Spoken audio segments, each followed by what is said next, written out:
welcome to my channel guys, and those who don't know me, my name is Sneha Sonavne and I am B.Pharm final year student and I live in Pune.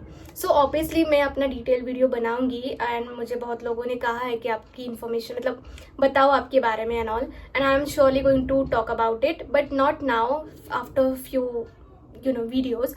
But अभी के लिए my current video is going to be about how to identify toxic people and how to deal with them.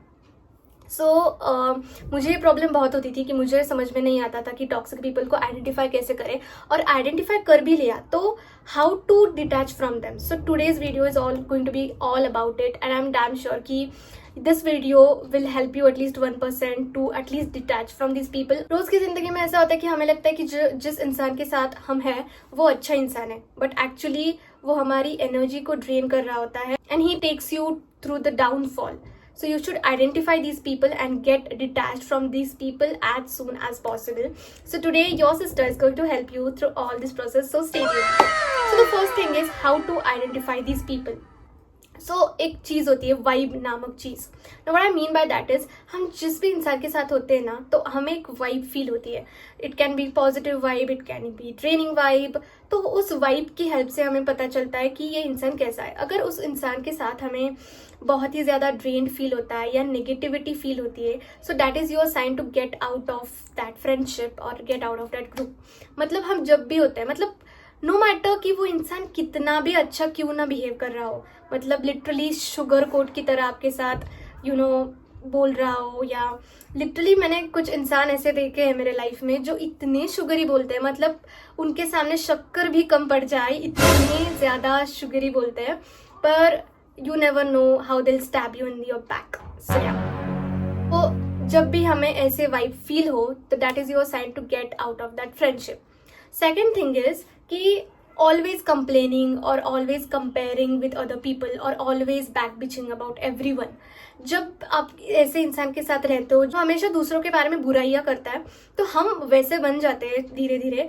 The third thing is they're always crying. मतलब देखो problem सबके life में होता है और and it is normal thing, but approach ये होना चाहिए कि हमें इससे बाहर निकलना है और सोल्यूशन क्या है.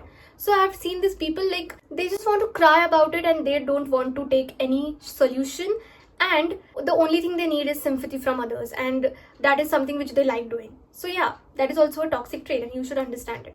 Fourth thing is, which is very very very important, is that they try to control you.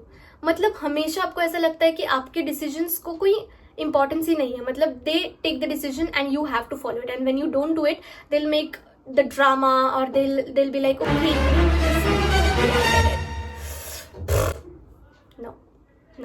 no girlies, this is the sign of friendship. I'm not only talking about girl friendship, but also if you are in like into a relationship, you should understand where this is going and you should understand the pattern and get out of it, because even boy might be dramatic, not only girls, and even girl can be a red flag or boy can be red flag, it is never, but you should, if someone is following this, you should understand that okay, or you if you feel like you are that person, then also this is the sign you should stop doing this or change yourself. So obviously अगर change positive जा रहा है तो it is fine, but हमेशा अगर उनके decisions को importance दे रहे वो, आपके डिसीजंस कोई भी इम्पोर्टेंस नहीं रखते, तो इट इज साइन कि या they are very dominant and they are not listening to you.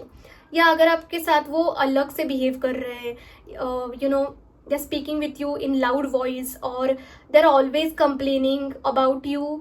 दूसरा भी ये साइन है कि अगर आप घर जा रहे हो और आपको ड्रेन फील हो रहा है तो दैट इज मतलब हर एक साइन है actually. I don't know why I'm saying like this is the sign, this is the sign, but yeah. The thing is the bad influence. I mean, they will not put you into good influence. They'll always push you towards bad things or the things which are not serving you, which are not serving your goal.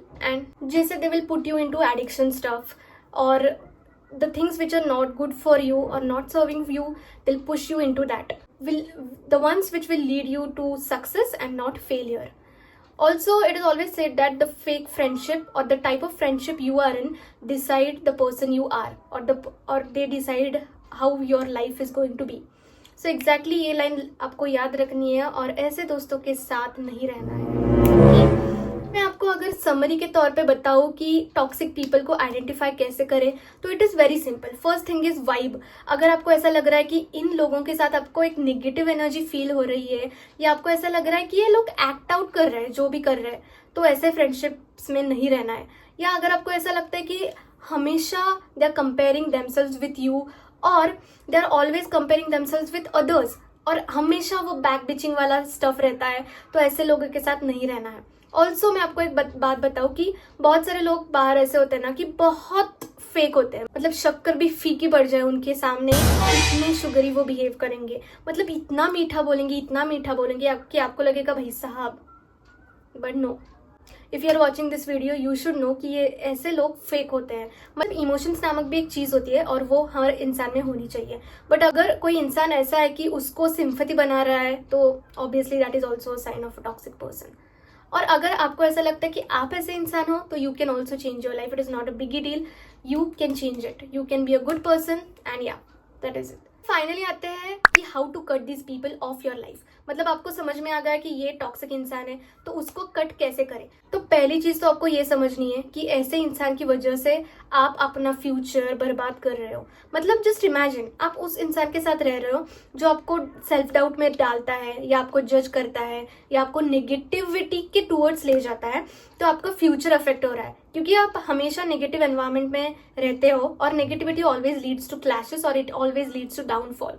So obviously not going to make you a successful person. आपको एक ऐसा इंसान बनाएगी जो हमेशा self doubt करता है, हमेशा दूसरों को जज करता है, और it is like you are going into trash, you know. खुद पे दया दिखानी है, you have to love your self, और इसकी यू लव योर सेल्फ, और उसकी वजह से आपको ये फ्रेंडशिप कट करनी है। दूसरी चीज ऐसी है कि कट करना इज नॉट दैट इजी। इंसान के अलग अलग इमोशंस होते हैं। अब कुछ लोग ऐसे होते हैं कि ओवर ड्रामेटिक होते हैं। मतलब अगर आपने उनको बता दिया कि okay this and this is the problem and I just want to cut this friendship, तो वो इतने ड्रामा करेंगे, मतलब आपका दिमाग हिल जाएगा, मतलब ऊनो रिवर्स हो जाएगा। आप कल्प्रिट बन जाओगे, you will be the guilty one and she will be the goddess, like you know, Uno reverse. So depending on this you have to cut the friendship. अगर ऐसा इंसान आपको मिले जो ओवर ड्रामेटिक है और यू नो बहुत ज्यादा ड्रामा करेगा, पूरे ग्रुप को बुलाएगा कि देखो देखो इसने ऐसा किया, and you know she will start crying and make this drama out of it, please don't try to confront that person.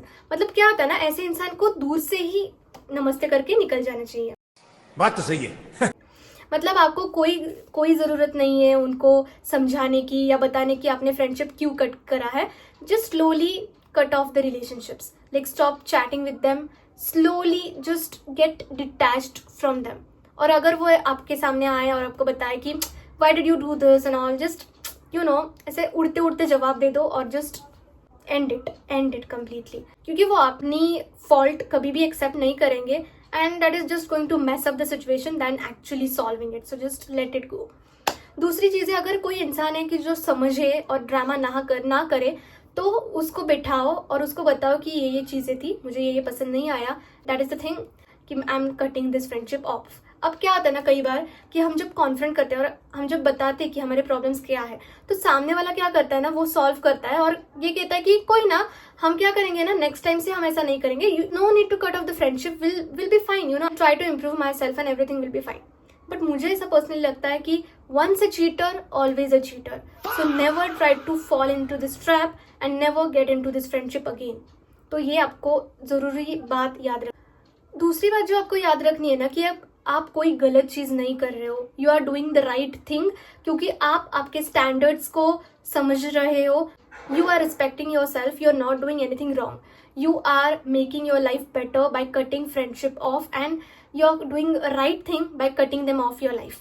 So you are doing very right thing, and that means that you love yourself because you have taken this huge decision, and in future if something like that happens, you will have standard of how you want your friendship to be, how you want your friends to be, how you want your partner to be.